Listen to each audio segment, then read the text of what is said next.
हमारे शास्त्र कहते हैं कि मुर्दा जो जलता है उसके जलन का जो धुआं है वो व्यक्ति के पुण्य को नष्ट कर देता है। देखना एक प्रसंग देखिए, पुण्य नष्ट हो गए, पर शमशान से आने के बाद स्नान जब व्यक्ति कर लेता है और करने के बाद तुलसी के क्यारे की मिट्टी का मात्र तिलक लगा लेता है तो जो शमशान में उसका पुण्य समाप्त हुआ उससे 1000 गुना पुण्य वो वापिस प्राप्त कर लेता है। देव उठनी एकादशी के दिन भगवान उठेंगे, नहीं कहता कि भगवान को चावल नहीं चढ़ाना चाहिए। यहाँ शास्त्र कहता है आप शिव जी को चाहे एकादशी हो, चाहे द्वादशी हो, चाहे प्रदोष हो, चाहे पूर्णिमा हो, चाहे अमावस्या हो, चावल का दाना आप भगवान शिव को समर्पित कर सकते हो और ज्यादा नहीं। शंकर कभी ये नहीं कहते कि मुझे बहुत सारा चढ़ा। शंकर जी की कथा कहती है कितना, मात्र 1 चावल। गंगा के जल में एकादशी के दिन 7 बेलपत्री डालकर जो नंदीश्वर भगवान अर्थात जो शंकर जी के शिवलिंग के सामने नंदी होता है उस नंदी के चरण पर गंगा का जल चढ़ाकर बेलपत्री शिव पर समर्पित कर देता है, उसके घर में रुपया रुकना चालू हो जाता है। फिर वो गलत जगह पर नहीं जाता, गलत स्थान पर वो धन जाएगा ही। एकादशी तिथि आए उन दीप को भगवान के सामने प्रज्वलित कर 5 दिए अपने दरवाजे के पास में बाहर की ओर रख देता है। उसके घर में कभी रोग बीमारी और लक्ष्मी की कोई कमती नहीं होती, उसका जीवन सार्थक हो जाता है। जॉब सर्विस नौकरी में सफलता प्राप्त हो जाती है, परंतु वो भी एकादशी को ही होता है। तुलसी के 11 पत्ते डाले जाते हैं। कितने पत्ते डालते हैं? 11 तुलसी के पत्ते डालते हैं और उसको किसी भी नारायण के मंदिर में, राम कृष्ण भगवान विष्णु दत्त आदि जितने नारायण के मंदिर हैं उस मंदिर में किसी भी पात्र में, एक छोटे से पात्र में उसको भरकर रखी आते हैं महाराज। कुछ देर तक पात्र को रखा जाता है, फिर वही पात्र का जल किसी भी वृक्ष के नीचे डाल दिया जाता है, उससे भी नौकरी के लिए फायदा मिलता है। तुलसी भी सात्विकवान थी, धर्मात्मा थी, पुण्यवान थी। इसका नियम था भगवान नारायण के चरणों में प्रतिदिन हल्दी और कुंकू चढ़ाती थी। भगवान नारायण के सीधे चरण में हल्दी और उल्टे चरण में कुंकू चढ़ाती। नियम था, सात्विकवान थी, धर्मात्मा थी।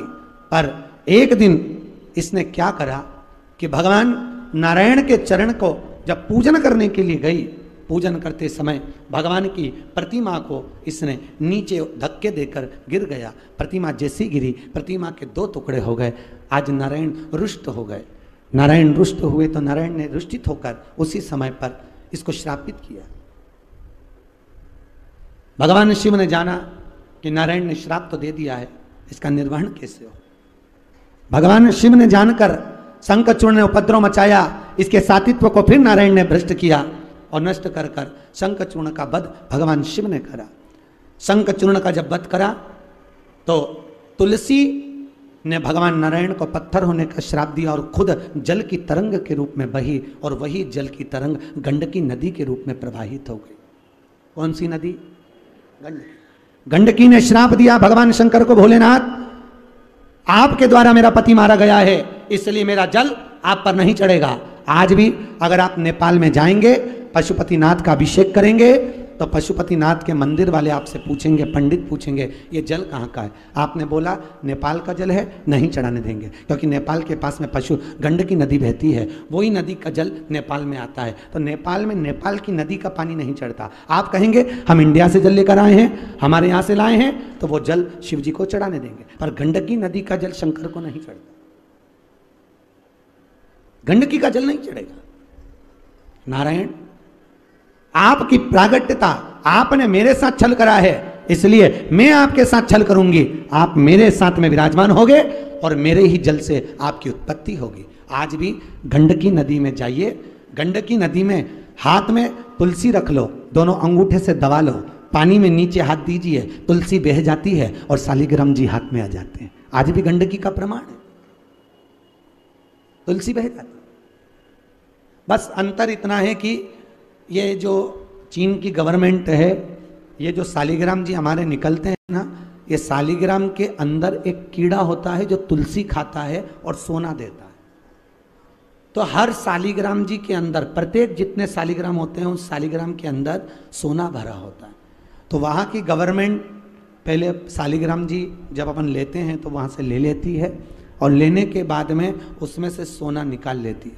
निकालने के बाद फिर हमको शालिग्राम जी देती है। बहू हो, बेटी हो, बुजुर्ग से बुजुर्ग माता हो, अगर वो तुलसी के क्यारे में जल चढ़ाती है, सुबह उठकर 1 लोटा जल तुलसी के क्यारे में समर्पित करती है, तो ये निश्चित है उसको ब्यूटी पार्लर जाने की जरूरत नहीं पड़ेगी, अंतिम समय तक वो सुंदर बनी रहेगी।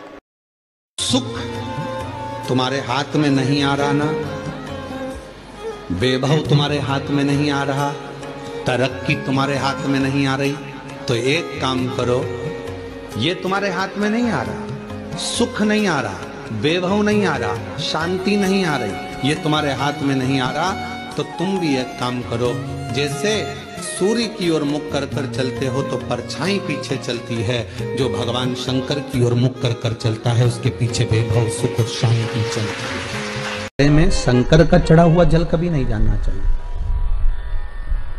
आप लोग अगर भगवान को थाली में, आपके घर में भगवान हैं बहुत सारे होते हैं, आप लोगों के सभी लोगों के यहाँ होते हैं बहुत सारे भगवान, ठीक है, गणेश जी भी हैं सब क्या, अरे बोलो तो लड्डू गोपाल भी हैं, फिर देवी देवता भी हैं बहुत सारे, फिर शंकर जी भी हैं, तो सबको एक ही थाली में रख लिया और थाली में रखकर सबने उनको स्नान कराना चालू कर दिया। अब सबको स्नान कराया तो शिव जी को भी कराया, बोलो कराया कि नहीं कराया, थाली के अंदर रखकर। अब तुमने स्नान तो करा दिया, स्नान कराने के बाद वो जल को क्या करा तुम लोगों ने, ले जाकर तुलसी के क्यारे में डाल दिया। तो महाराज जी पहले के समय में क्या कालसर्प दोष पितृदोष नहीं होता था? बिल्कुल नहीं होता था।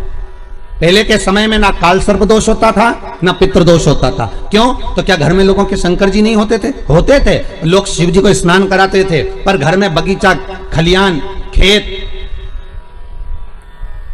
वृक्ष इतने लगे होते थे कि शंकर जी को स्नान कराने के बाद वो जल को ले जाकर, भगवान को स्नान कराने के बाद जल को ले जाकर पेड़ पौधे में डाल दिया जाता था, बगीचे में डाल देते थे, तुलसी के क्यारे में नहीं डालते थे। इसलिए ना पितृदोष होता था ना कालसर्प दोष होता था। अब दुनिया के लोग भगवान को स्नान करा के ले दे के एक ही पौधा घर में दिखता है, वो तुलसी जी का, बस स्नान कराया और तुलसी जी में ले जाकर डाल दिया। तो तुलसी जी में ले जाकर डाला तो उससे शास्त्र कहता है कि अगर शिव जी का चढ़ा हुआ जल तुलसी के क्यारे में जाएगा तो सर्प के डसने का दोष लग जाएगा, जिसको हिंदू धर्म में काल सर्प दोष कहा गया, जो काल सर्प दोष।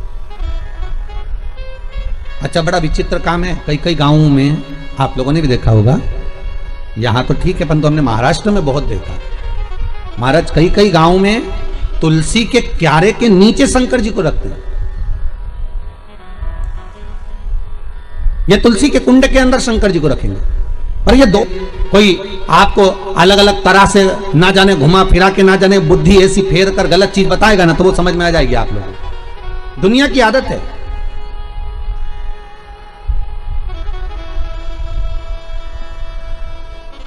अरे जरा सा गलत देखने पर अश्वत्थामा की बुद्धि फिर सकती है। रात्रि के समय पर अश्वत्थामा बैठे हुए थे,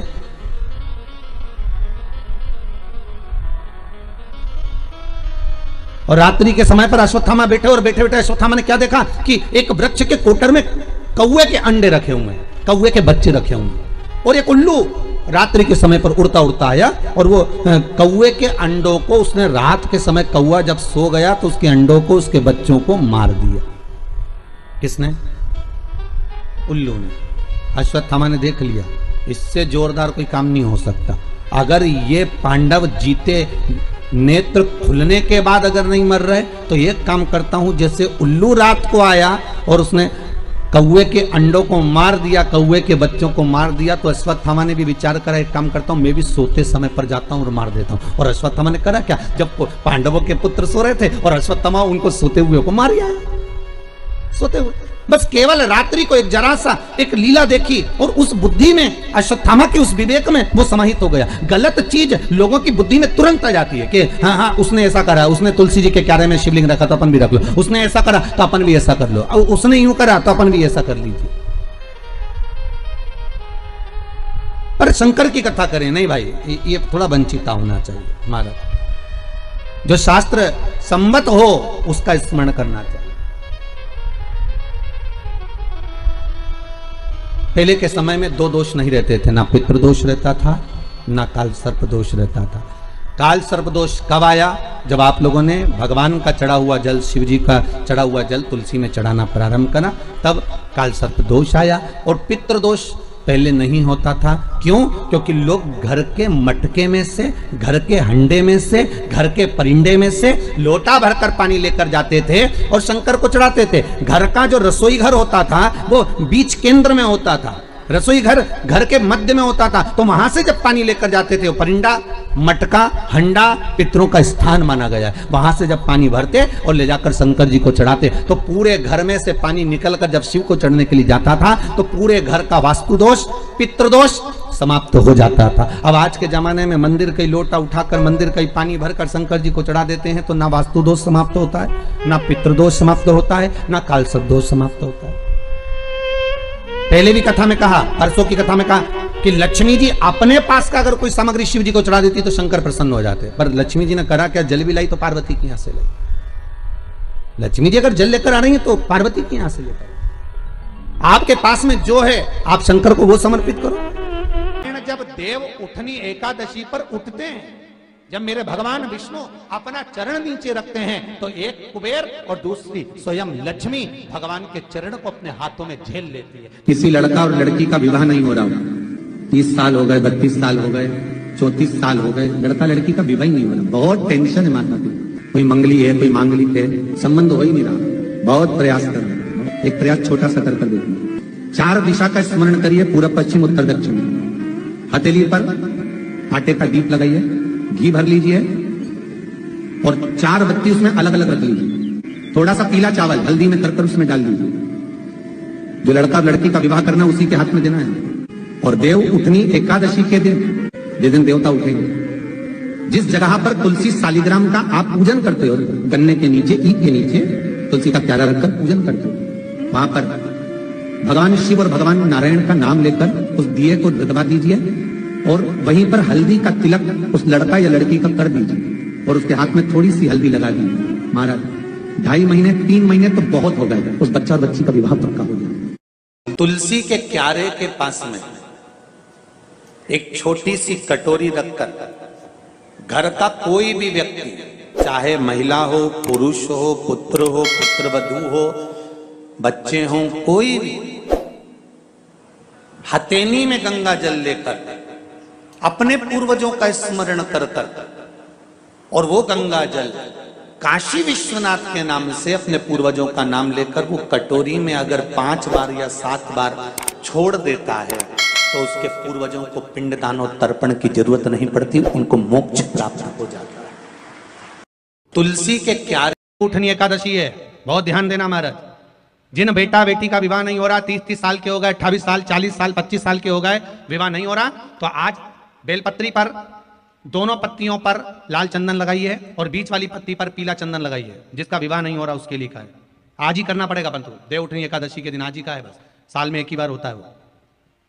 नीचे की दोनों पत्ती पर लाल चंदन और बीच वाली पत्ती पर पीला चंदन। महाराज पीला चंदन लगाने के बाद में जो लाल चंदन है, उस लाल चंदन से 7 बिंदी पीले चंदन वाली पत्ती पर लगवा दीजिए। जिस लड़का लड़की का विवाह नहीं हो रहा उससे लाल चंदन की 7 बिंदी लगवा दीजिए और लगवाकर जहां पर अशोक सुंदरी का स्थान है वहां पर उस बेलपत्री को उसका नाम और गोत्र बोलकर, जिस व्यक्ति का विवाह नहीं हो रहा, नाम और गोत्र बोलकर आज रात्रि के समय पर या आज शाम के समय पर उस बेलपत्र को देव उठनी आज एकादशी के दिन भगवान शंकर की अशोक सुंदरी की जगह पर चढ़ा दो और बाबा से विनती कर लो, बाबा मेरा मंगल विवाह हो, ऐसा निवेदन कर लो। 3 महीने के अंदर विवाह पक्का, भगवान विवाह पक्का करा ही दे। अशोक सुंदरी वाले वो करना आज ही पड़ेगा देव उठनी एकादशी का। ये प्रयोग बाकी के दिन का नहीं है, केवल देव उठनी एकादशी का प्रयोग। आज एकादशी है, देव उठनी भगवान विष्णु की, इसलिए भगवान को सबसे ज्यादा प्रिय है ही क्या? तुलसी का दल। करूंगा मैं आप सबसे महाराज, मान लो कोई व्यापार में अगर तकलीफ हो,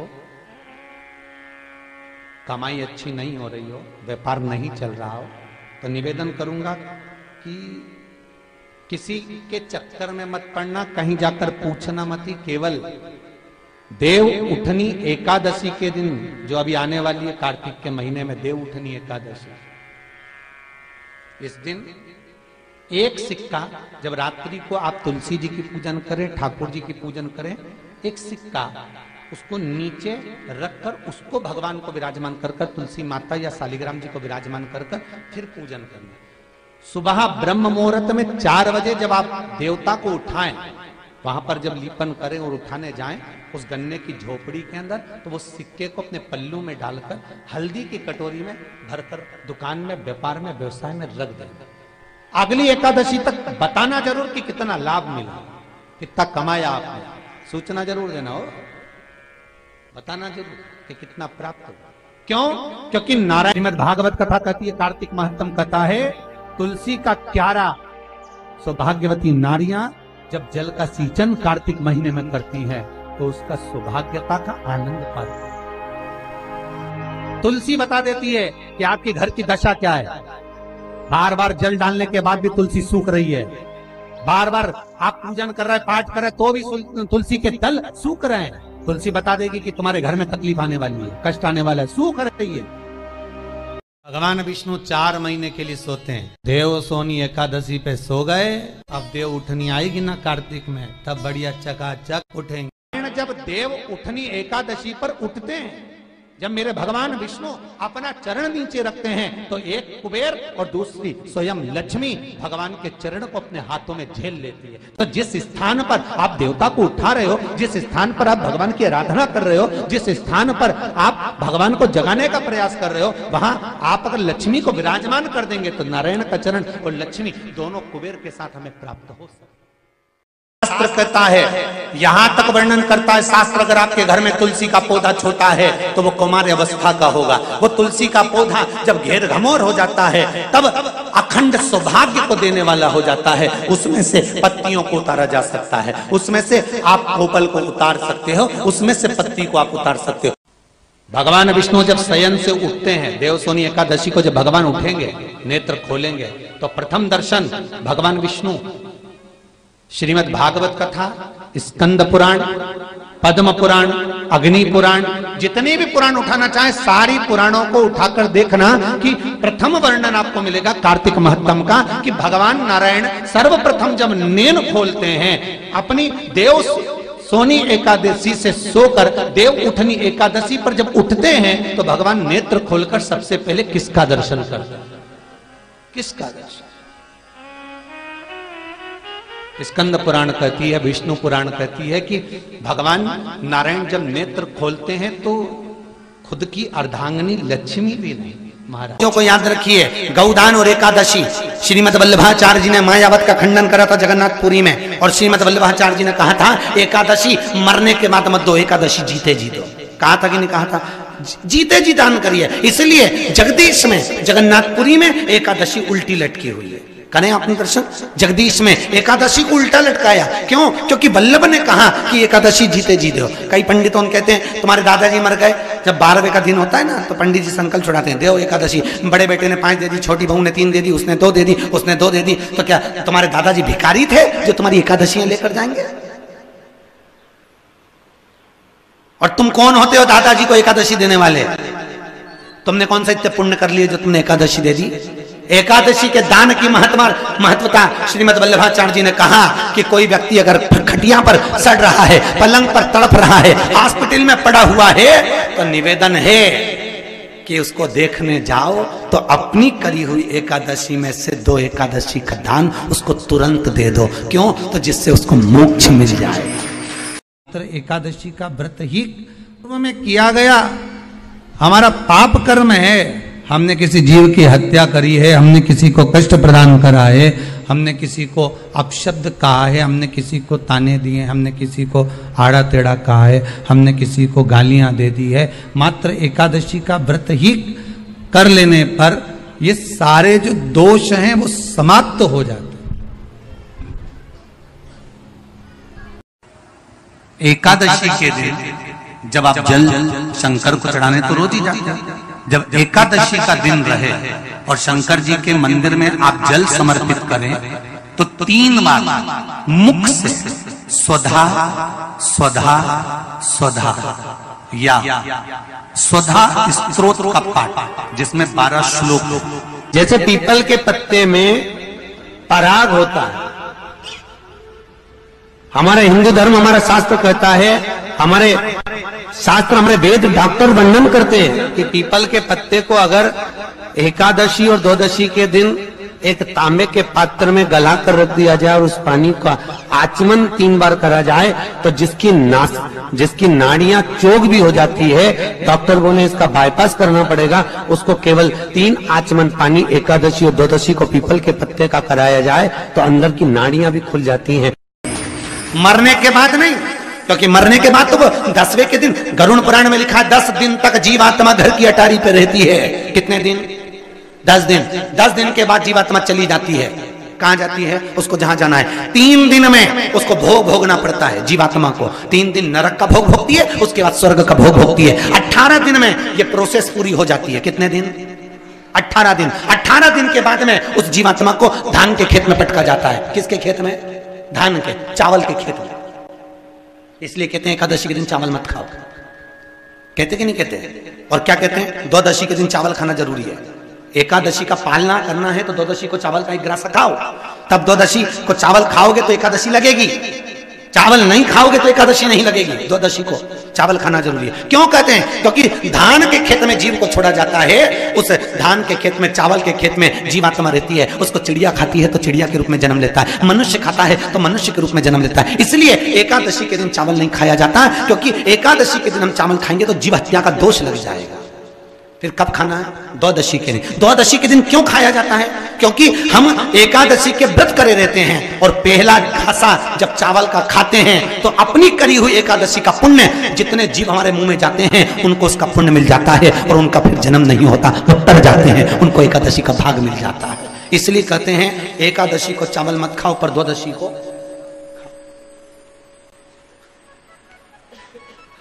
खाइए। 10 दिन तक जीवात्मा है और आपने एकादशी कब दान दी? बोलो जम के। 12वें के दिन, 13वें के दिन आपने एकादशी का दान दिया, वो मिली उनको? अरे बोलो अच्छे से। कई तो अभी तक कर रही होगी, हमारे दादाजी के निमित्त की कर रहे हैं, कर ले। फिर वही वाली बात आ गई, गुलाब के फूल में पानी जारी है बन के, फिर जन्मे फिर भोगो, फिर जन्मो फिर भोगो। तो इससे तो अच्छे से खूब तपने के बाद, कर्म भोग भोगने के बाद, क्योंकि मनुष्य का जो शरीर है केवल भोगने के, भजन करो भोगो, भजन करो। क्यों? 84 लाख योनियों में आप कीट बनकर पैदा हुए, आपको उसमें मर भी जाओगे तो आपको ज्ञान नहीं होगा। पशु बनकर पैदा हुए आपको ज्ञान नहीं होगा। जंतु बनकर पैदा हुए आपको ज्ञान नहीं होगा। पर मनुष्य की योनि केवल एक ऐसी योनि है, इस योनि के अंतर तुमने पूर्व में 84 लाख योनि में जो कर्म करे होते हैं, उस कर्म का सारा भोग तुम्हें मनुष्य योनि में भोगने को मिलता है। और उस योनि में जब भोगोगे तो थोड़ा सा कष्ट तो होगा महाराज, होगा। कई लोग कहते हैं हमारी पड़ोसन तो अगरबत्ती नहीं लगाती गुरुजी तो वो भी खुश, कभी मंदिर नहीं जाती पड़ोसन, कभी शंकर जी को लोटा भर पानी नहीं चढ़ाती तो भी भगवान खूब दे दिया, और हम तो रोज मंदिर जाएं, व्रत करें, उपास करें तो भी दुखी हैं। उसका क्या कारण? तो शिव महापुराण में लिखा, एक बार देवऋषि नारद भगवान विष्णु के पास में पहुंचे और भगवान विष्णु से कहा, नारायण, दुनिया के लोग अगरबत्ती नहीं लगाएं, भगवान का पूजन नहीं करें, पाठ नहीं करें तो सुखी रहते हैं, और दुनिया के लोग भगवान का भजन पूजन करते हैं तो दुखी रहते हैं, ऐसा क्यों? भगवान विष्णु ने कुछ बोले नहीं। भगवान विष्णु बोले, मुझे भूख लग रही है, मेरे साथ पृथ्वी पे घूमने चल। भगवान विष्णु नारद जी के साथ पृथ्वी पे घूमने निकले। अब जैसे ही नारद जी के साथ घूमने निकले तो भगवान विष्णु ने एक सेठ जी का घर देखा। नारद जी बोले, महाराज ये सेठ जी का घर है, खूब बड़ा धर्मात्मा दानी है, चलो इसके यहाँ कुछ खाने को मिल जाएगा।